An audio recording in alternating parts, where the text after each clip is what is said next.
प्रत्येक जन्म में भोजन भी मिलेगा। प्रत्येक जन्म में पेट भरने का साधन भी मिलेगा।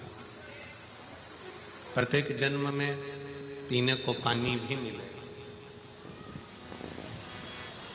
हर जन्म में आपको भोजन भी मिलना है, पानी भी मिलना है। हर जन्म में पत्नी भी मिलना है, पति भी मिलना है, बच्चे भी मिलना है।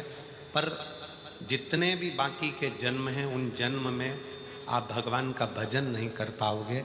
भजन तो केवल मनुष्य की देह में ही मिलता है। केवल एक मानव का शरीर ऐसा है जिस शरीर से हम भगवान का भजन कर सकते। चींटी, माथे में रहने वाला जुआ, खटमल, मच्छर, मछली, मगर, ये जितने जीव हैं ये भगवान का भजन नहीं कर पाते। भजन करने के लिए तो केवल एक मानव का शरीर है जिसको भगवान ने दिया है और इससे हम भजन कर। बाकी के किसी शरीर से हम भगवान का भजन नहीं कर सकते। 83,99,999 योनियां भजन करने के लिए नहीं मिली, पर एक योनि है 84 लाखवें नंबर की, वो है बार बार जन्म, बार बार मृत्यु, फिर जन्म, फिर मृत्यु। जगत गुरु शंकराचार्य जी कहते हैं पुनरपि जननम पुनरपि मरणम के प्रपंच से दूर हट जा। कब तक जन्म लेंगे, कब तक मरेंगे, कब तक ये शरीर का, कब तक ये शरीर की खोल, ये कपड़ा हम बदलते रहेंगे, कब तक?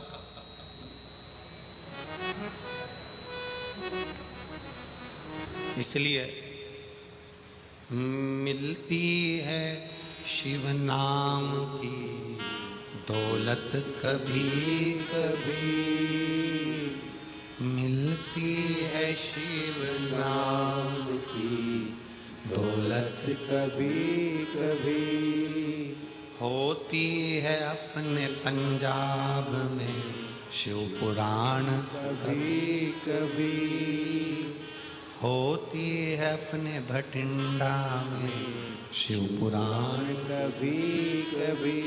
कहीं प्रभु की कृपा से अगर कोई योग बन गया है, भगवान की कृपा से 7 दिन में से 5 दिन आपको मिल गए हैं, तो भी वो कम नहीं है, वो भी कम नहीं है।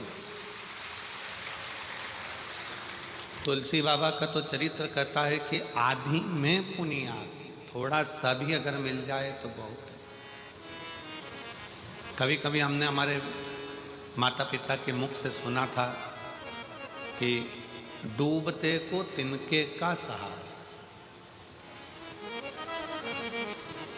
डूबते को तिनके का सहारा मतलब डूबता हुआ व्यक्ति है, उसको एक छोटा सा तिनका भी अगर नजर आ जाता है तो उसमें भी उसको आस लग जाती है, उसको उसमें भी आस दिखने लगती है, उसमें उसको लगने लगता है कि अब मुझे भगवान बचा ले। डूबते को तिनके का सहारा। उसी तरह जब आप संसार के प्रपंच में, दुखों में, कष्ट में चारों तरफ से घिरे हुए हो, उस समय पर एक लोटा जल लेकर शंकर के मंदिर जाना तो आपको लगेगा कि डूबते को तिनके का सहारा है। एक शिव भक्त को शिव का सहारा।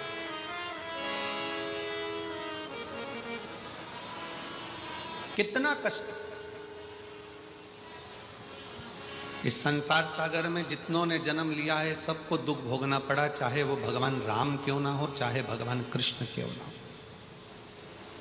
भगवान राम ने भी अगर पृथ्वी पर जन्म लिया है तो उनको भी दुख भोगना पड़ा, 14 वर्ष वन में रहना पड़ा, सीता जी का परित्याग करा। बच्चों का मुख भी बहुत समय के बाद देखने को मिला।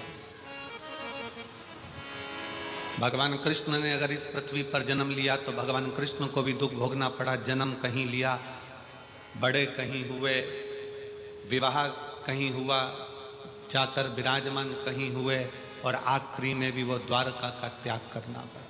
कितना दुख।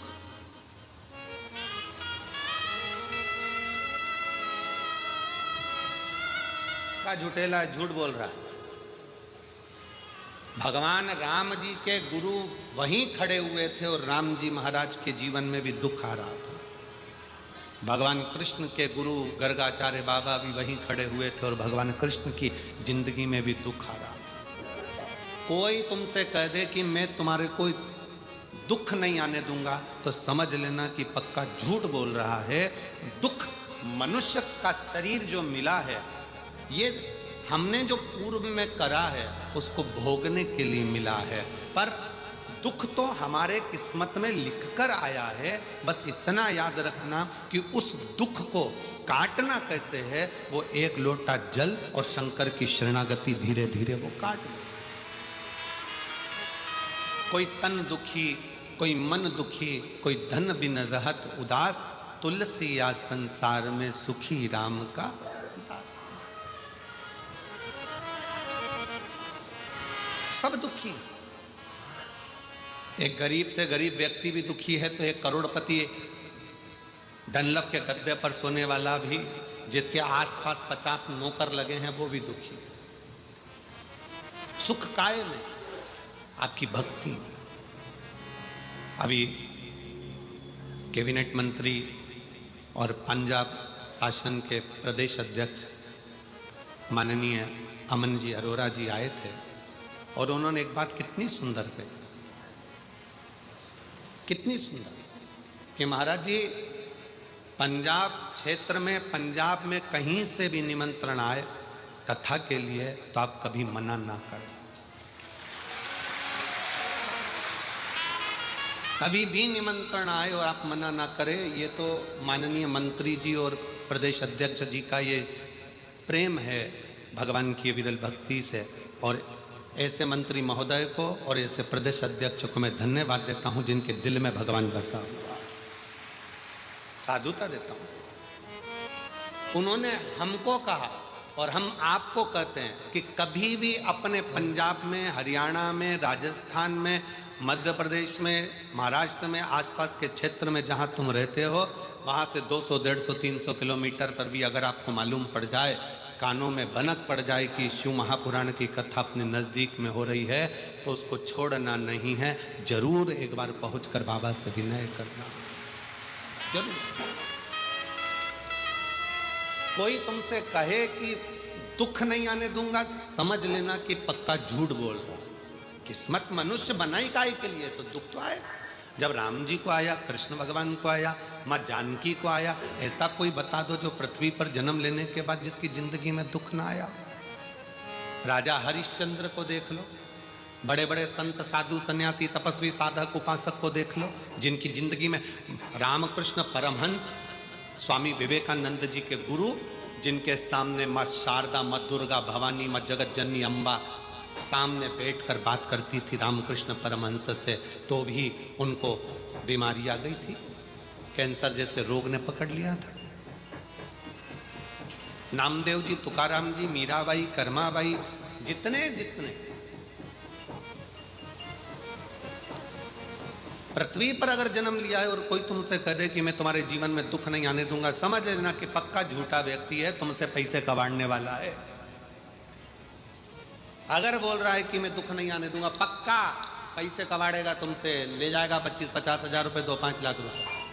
अगर कोई तुमसे कहे कि मैं दुख नहीं आने दूंगा, उसको कहना महाराज संसार में जन्म लिया है तो दुख तो आएगा, बस इतना जरूर है कि शिव महापुराण की कथा कहती है उस दुख को कोई नहीं मिटा सकता। जैसे छींक तुम्हें आई है तो तुम्हें छींकना है, खांसी तुम्हें आई है तो तुम्हें खांसना है, सिर तुम्हारा दुखा तो दवाई तुम्हें खाना है, पेट तुम्हारा दुखा तो दवाई तुम्हें खाना है। उसी तरह अपने दुख को एक लोटा जल चढ़ाकर अपने खुद को मिटाना है, अपने खुद।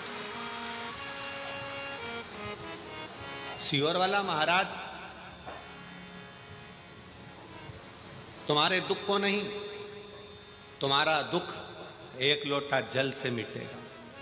सारी समस्या का हल एक लोटा जल। तुम्हारा दुख तकलीफ, कष्ट, बीमारी, कर्ज, अपनी मेहनत, अपनी लगन, अपना विश्वास।